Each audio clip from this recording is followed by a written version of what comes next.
Hello students. तो आज हम क्लास 9th हिंदी का चैप्टर 6 मेरी बीमारी श्यामा ने ली, श्री हरिवंश राय बच्चन ने लिखा है। ये चैप्टर क्या भूलूं क्या याद करूं श्री हरिवंश राय बच्चन की आत्मकथा में से लिया गया है। चलिए शुरू करते हैं। मैं अपनी बीमारी को दुलारने वालों में से नहीं था। दुलारने वाले यानी कि लाड़ प्यार करने वालों में से नहीं था। सच कहूँ तो मैं अपनी बीमारियों के प्रति प्रायः यानी कि पहले निर्भय था। पहले मैं अपनी बीमारियों के प्रति निर्भय था। शायद मैंने गांधी जी के ही लेख में कहीं पढ़ा था कि बीमार होना अपराध है। हमें जो शरीर दिया गया है उससे हम स्वस्थ न रखें तो हम अपराधी तो है। मैं इस तर्क को यानी कि इस दलील को कुछ और आगे ले गया था। अपराधी को दंड देना चाहिए। मुझे जब कभी छोटी मोटी बीमारी होती, जुकाम, बुखार, खांसी, सिर दर्द, तो मैं खाट पर नहीं लेटता था और भी अपने से काम लेता था। यानी कि खाट पर यानी कि चारपाई पे लेटने से और आराम करने से अलावा मैं अपने आप से, अपने शरीर से और ज़्यादा काम लेता था। मुझे भरभुट यानी कि बहुत तेज़ बुखार में अपनी रात की ट्यूशनों पर जाने की याद है। बुखार की गर्मी और तेज़ी में तो और जोश से मैं पढ़ाता था। मजदूरी करके रोटी कमाने वाले को बीमार पड़ने का क्या अधिकार है। बीमारी अमीरों की हरमजदगी यानी कि हरामीपन है। गरीबों को उसे अपने पीछे न लगाना चाहिए। लिखने में तो ऊंचा बुखार मुझे सब तरह से सहायक यानी कि सपोर्टिव था, प्रेरक और प्रोत्साहित लगता था। एक तरह की आग जिससे मेरी अनुभूतियों में ताप आ जाता था, जिसमें गल पिघल कर मेरा हृदय ढलता था। एक तरह की भट्ठी जो मेरे विचार, भाव, कल्पनाओं को उबाल देकर उच्छलित करती थी यानी कि उछाल देती थी, मुझे पावर देती थी, एनर्जी देती थी। ये तो मैं नहीं कहूँगा कि बुखार में मैं अदबदा यानी कि ज़बरदस्ती काम कर लाता था, यानी कि ज़बरदस्ती से मैं लिखता था, ऐसा नहीं है। पर अगर मैं लिखना चाहता था तो बुखार मेरे लिए कोई बाधा नहीं बन सकता था। हल्के बुखार में तो मेरे सब काम हस्म माबुल यानी कि जो डेली रूटीन से होते थे, नित्य नियम के अनुसार वैसे ही होते रहते थे। कोई मेरा बदन छूकर कभी कहता था कि तुम्हें तो बुखार है, मैं पट से जवाब देता था कि हाँ बुखार है और मैं भी हूँ। शायद किपलिंग एक साहित्यकार है, नॉवेलिस्ट, ने अपनी आत्मकथा में लिखा है कि कभी कभी उसे बुखार में भी काम करना पड़ता था और जब वो बुखार में होता था तो और अच्छी कहानियाँ लिखता था। बुखार में कम लिखने की मुझे याद नहीं है। वो कैसा बन पड़ा इसका निर्णय मैं नहीं देना चाहूँगा। प्रसंगवश यानी कि अगर ओकेशनली मुझे याद आ गया कि अपनी दो चट्टानें की दो सबसे बड़ी कविताएं सांतरम के नोबेल पुरस्कार ठुकरा देने पर और दो चट्टान और सिसिप्स बरक्स हनुमान यानी कि इस तरह से लिखा गया है कि मैंने प्लूरिसी यानी कि फेफड़ों में जो पानी भर जाता है, मैंने बीमारी में अपने शरीर से और ज़्यादा काम लिया है और वो मेरे लिए फ़ायदेमंद रहा है। बहरहाल यानी कि हर हालत में जब मैं अपनी जवानी पर था, बीमारी मुझे पराजित नहीं करती थी। मैं ही अपनी ज़िद से बीमारी को पराजित यानी कि हरा देता था। बुखार शुखार आखिर कितने दिन चलता, विश्राम तिवारी कहा करते थे। मार के पीछे भूत भागे। मैंने अपने प्रयोग से सिद्ध कर दिया था कि काम के पीछे बुखार भागे। क्या बात है। ये बुखार मामूली नहीं था। इसका संबंध उस तूफान से था जो पिछले 9 महीनों से मुझे झकझोर यानी कि हिला रहा था और जो शांत होने से पूर्व सबसे अधिक विध्वंस यानी कि विनाशकारी झटका मुझको दे गया था। यानी कि ये जो शांत था, ये जो शांति थी, वो तूफान के पहले की शांति थी। स्कूल बंद था, ट्यूशनों पर मैं जाता था। उसकी आमदनी, उनकी जो इनकम थी, उसकी मुझे ज़रूरत थी। किताबों की बिक्री अभी नियमित नहीं थी, रेगुलर नहीं थी। कर्ज सिर पर चढ़े थे, यानी कि लोन और मैंने कुछ कर्ज लिए हुए थे, वो अभी भी मेरे सिर पर थे। बुखार उस दिन चला, यानी कि कुछ 10 दिन चला, 20 दिन चला, महीने भर चला, 2 महीने चला। अब तो जुलाई आ गई। अब बुखार के साथ ट्यूशन पर ही जाना ना होता, दिन भर स्कूल में भी पढ़ाना पड़ता। बुखार का नमूना वही, सुबह बिल्कुल नहीं होता था, यानी कि बुखार कैसा था कि सुबह बिल्कुल नहीं और शाम को 101 डिग्री 102 डिग्री के बीच। कमज़ोरी दिन दिन बढ़ती गई, कभी कभी धीमी खांसी। दवा और शौकिया दवा बांटू, यानी कि वो दवा बांटने वाले, एक होम्योपैथिक यानी कि एक आयुर्वेदिक उपचार कर रहा था मैं। कभी कभी सोचता क्या मुझे तपेदिक यानी कि टीबी हो गया हो तो एलोपैथिक का इलाज, यानी कि महंगी दवाइयों का इलाज अपने बूते के बाहर है, यानी कि मेरी लिमिट से बाहर है। क्या उस समय मेरी जीवा यानी कि ज़बान पर सरस्वती बैठी थी जब मैंने कहा था कि श्यामा का बुखार मैं लेने जा रहा हूँ? बैठी हो तो कितना अच्छा है। क्या मैं बीमार हूँ इसलिए श्यामा स्वस्थ है? जिसने पिछले 6 वर्षों से इन महीनों में ज्वर मुक्ति नहीं जानी है, टीबी। पर श्यामा को मेरी बीमारी भीतर ही भीतर खाए जा रही थी। उसने अपने इच्छा बल से जैसे अपने को स्वस्थ कर लिया था, वो भी कहीं मेरी चिंता ना बन जाए। उसके अतिरिक्त मेरी बीमारी का शायद किसी को पता भी ना था, क्योंकि सारे काम तो मैं सामान्य रूप से किए ही जाता था। गर्मी में तो सभी थोड़े दुबले पतले हो ही जाते हैं। एक दिन उसने मुझसे कहा कि डॉक्टर BK मुखर्जी से अपनी परीक्षा कराऊं, यानी कि उस डॉक्टर से मैं मिल कर आऊँ, अपना टेस्ट करवाऊं। मैंने टाल मटोल यानी कि हाँ और ना ऐसे उट पटांग जवाब दिए, तो मैंने टाल मटोल की तो उसने ब्रह्मास्त्र छोड़ दिया। ब्रह्मास्त्र यानी कि एक आखिरी हथियार। मैं जब तक अपने को डॉक्टर को ना दिखलाऊं, वो तब तक खाना नहीं खाएगी। ब्रह्मास्त्र तो मानना ही था। डॉक्टर मुखर्जी को डर था कि मुझ पर क्षय यानी कि टीबी का आक्रमण हुआ है। नुस्खा उन्होंने लिख दिया, यानी कि उपचार लिख दिया, और कुछ दिन चिंता मुक्त होकर पूरी तरह आराम करने को कहा। नुस्खा मुझे मौत का परवाना लगा, यानी कि एक आज्ञा पत्र जो मुझे मेरे लिए मौत लेकर आया। क्या मेरी विदाई का समय आ गया है? क्या इतने ही दिनों के लिए मैं आया था? इतने ही गाने गुनगुनाने, केवल इतना श्रम और संघर्ष करने, इतने दुख संकट उठाने? स्वागत के ही साथ विदा की होती देखी तैयारी, और बंद लगी होने खुलते ही मेरी जीवन मधुशाला। क्या मैंने अपनी भविष्यवाणी खुद ही कर दी थी, स्वयं कर दी थी? सबसे मर्मवेदी यानी कि दिल को छू लेने वाले प्रश्न था, क्या श्यामा के भाग्य में वैधव्य यानी कि विधवा ही होना लिखा है? मरने से मुझे कोई डर नहीं था, वो मुझे कठिन भी नहीं लगा। कठिन लगा मरने से पहले जीने। पूरे आराम के अर्थ होंगे, ट्यूशन छोड़ दूं, स्कूल से छुट्टी ले लूं, ज़्यादा लूं तो बगैर तनख्वाह के लेने को तैयार हूं। फिर घर का खर्च कैसे चलेगा? शालिग्राम जो हरिवंश राय बच्चन के छोटे भाई केवल अपनी तनख्वाह यानी कि सैलरी के बल पर घर नहीं चला सकते।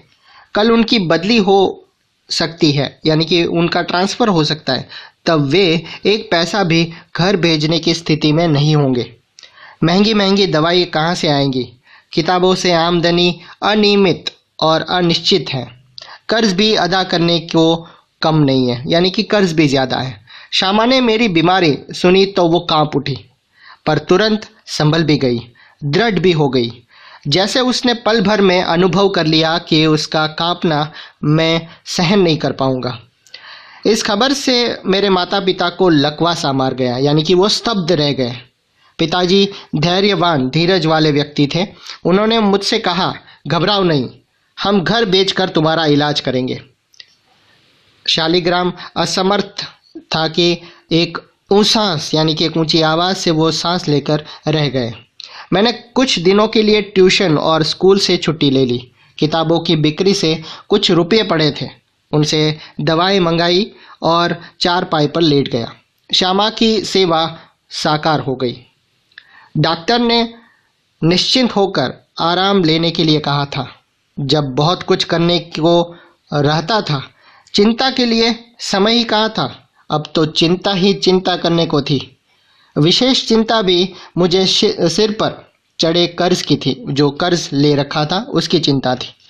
मेरा इलाज हो या ना हो, पर कर्ज की किस्तें तो जानी ही चाहिए। इंस्टॉलमेंट, उसकी नियमित अदायगी यानी कि भरपाई के साथ मेरी साख यानी कि प्रतिष्ठा जुड़ी थी। उसका जाना मेरे मरने से पहले ही मेरी मौत होगी। श्यामा के लिए मैं पारदर्शी दर्पण था, यानी कि एक आईने की तरह। उसने पूछा, किसी बात से चिंतित हो? चिंता ही खाती रहेगी तो दवा क्या लाभ पहुंचाएगी? आप चिंता मत करो, वरना दवाइयाँ काम नहीं करेगी। मैंने कहा, ट्रैक्ट सोसाइटी के मुझ पर 400 कर्ज हैं, करीब 100 लोगों के, दूसरे मित्रों के भी, दोस्त के भी। उसने जो उत्तर दिया उससे मैं चौंक पड़ा और सहसा उठकर उसे घूर कर देखने लगा, जैसे श्यामा को एक बार फिर से पहचानने की ज़रूरत हो। उसने कहा था, कर्ज तो मैं तुम्हारे मरने के बाद भी उतार दूंगी, तुम इसकी चिंता छोड़ दो। मैं सोचने लगा, श्यामा ने वज्र ही अपनी छाती पर रखकर ये वाक्य कहा होगा। मुझे चिंता मुक्त रखने के लिए ही वो क्या नहीं कर सकती। मरने के लिए जो मैंने अपने आप को छोड़ दिया था वह मुझे एकदम गलत लगा। मुझे अपने लिए नहीं तो श्यामा के लिए जीने का संघर्ष करना चाहिए। श्यामा के लिए मैंने जीवन में कुछ नहीं किया, कभी करने के योग्य नहीं रहा। अब अगर मैं उसे ऐसी स्थिति में छोड़ जाऊं कि वो मेरे मरने पर मेरा कर्ज उतारने की चिंता करे, तो मुझसा जनद्य यानी कि बहुत बुरा अपराधी कौन होगा। मैं श्यामा के लिए चिंताएं नहीं छोड़ जाऊंगा, जीने का रास्ता खोजूंगा, जीकर अपनी चिंताएं समाप्त करूंगा। एक रात जैसे मेरे कानों में किसी ने कहा, एक रास्ता अब भी है। 15 दिन के ही इलाज में अपना बटुआ खाली हो गया था। मैं कदापि यानी कि कभी नहीं चाहता था कि पिताजी घर को हाथ लगाए। अपनी वृद्धावस्था में शांति से बैठने को, चाहे उनको भूखे नंगे ही बैठना पड़े, उन्होंने एक शरण स्थल यानी कि एक आश्रय बनाया था।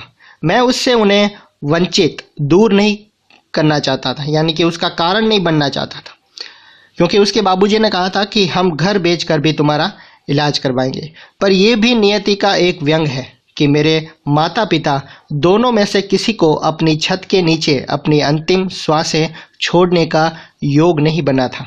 न जाने राम कहाँ लागे माटी, यानी कि क्या पता भगवान कहाँ पर हमें मौत दे दे, पर उस समय मैं कैसे जानता।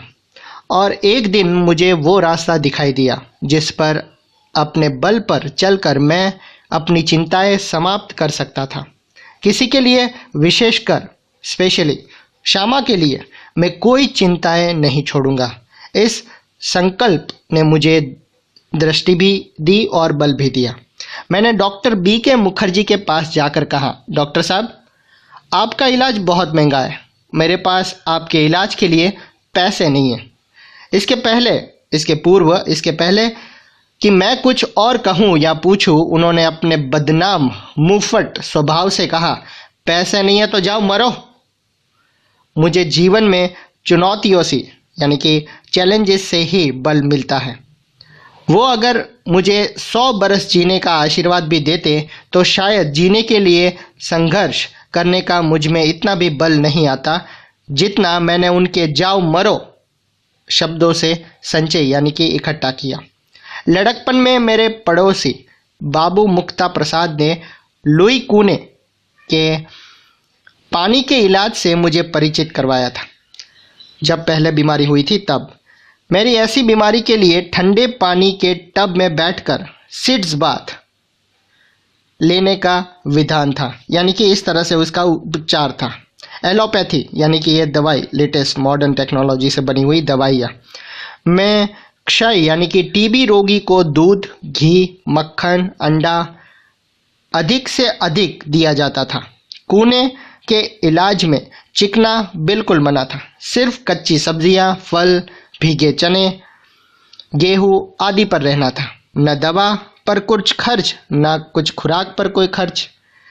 ये इलाज तो मेरी स्थिति के अनुकूल था और कामकाज साधारण किए जाना था। मैंने बीके मुखर्जी का नुस्खा फाड़ डाला और कूने के अनुसार सिड्स बात शुरू कर दिया। तद अनुसार उसके बाद खुराक आदि उसी तरह से रखी। स्कूल भी जाने लगा, केवल रात वाली ट्यूशन छोड़ दी। उसका मुआवजा यानी कि बदला एक तरह से किताबों की बिक्री से मिल जाता था। श्यामा ने मेरा विरोध नहीं किया। जीवन भर मैं जिस रास्ते पर भी चला उसने स्वस्ति पंथा यानी कि जैसे जैसे मैं चला उसके पीछे पीछे वो चली। मेरी स्नान चिकित्सा के संबंध में भी वो प्रतिदिन हर दिन सेवा सहयोग देती रही। सबसे अधिक अपने इच्छा बल से उसने मुझे अपने रास्ते पर न ठहरने दिया, न पीछे रहने दिया, न पीछे फिरने दिया कि आप जो करना चाहते हो करो, मैं आपके साथ हूँ। राह पकड़ तो एक चला चल पा जाएगा मधुशाला। लेकिन अपने अडिग इच्छा बल से उसने जो सबसे बड़ा सहयोग दिया, जो सबसे बड़ा चमत्कार किया, वो ये था कि जितने दिन मेरा इलाज चलता रहा उसने अपने सारे रोगों को जैसे कील दिया यानी कि हिलने नहीं दिया और कभी उंगली दुखने की भी शिकायत नहीं की। शायद उसके प्रति इस निश्चिंतता ने मुझे अपने रोग से लड़ने का जितना बल दिया उतना किसी और चीज़ ने नहीं दिया। इस आत्म नियंत्रण और आत्म निग्रह यानी कि आत्मा पर कंट्रोल, इच्छा बल, हठ योग की समझ में नहीं आता कि मैं इसे क्या नाम दूं। बड़ी महंगी कीमत उसे चुकानी पड़ी। अपने क्षय यानी कि टीबी से पूर्णतया मुक्त हो जिस दिन मैंने सामान्य भोजन किया यानी कि इस टीबी से बिल्कुल स्वस्थ होकर जब मैंने सामान्य भोजन किया 15 अप्रैल 1936 को, ठीक उसी दिन वो 4 पाइप पर गिरी और फिर कभी नहीं उठी। 216 दिन बराबर रोग शैया पर यानी कि रोग की बेड, एक डिजीज बेड के वो बीमार होने के बाद वो कभी ठीक नहीं हुई। वो रोग शैया पर पड़े रहने के बाद 17 नवंबर 1936 के उसने अपना शरीर छोड़ दिया। श्यामा के और अपने वैवाहिक जीवन के अंतिम 18 महीने में मुझे और उसे दोनों को मौत के साथ संघर्ष करना पड़ा। मेरे संघर्ष में श्यामा ने अपनी इतनी आंतरिक मंगल कामना दी थी, इतना सहयोग दिया, इतनी अपनी सेवा दी, इतना अपने को दिया, अपने आप को न्यौछावर कर दिया, इतना अपनी ओर से मुझे चिंता विमुक्त रखा कि उस संघर्ष में मैं जीत गया, विजयी हुआ। पर उसके संघर्ष में बहुत मैंने अपनी शुभकामनाएं दी, बहुत सहयोग दिया, बहुत सेवाएं दी, बहुत अपने आप को दिया, पर वो पराजित यानी कि हार गई। संभवतः एक मोर्चे की कमजोरी से वो मेरे विषय में मृत्यु की अंतिम सांसों तक चिंता विमुक्त नहीं हो सकी। यानी कि जैसा कि मैंने सोचा था कि मैं उसको कभी किसी भी तरह की चिंता में नहीं देखना चाहता, लेकिन वो चिंता करने के लिए वो बची ही नहीं और अपने शरीर को वो छोड़कर चली गई।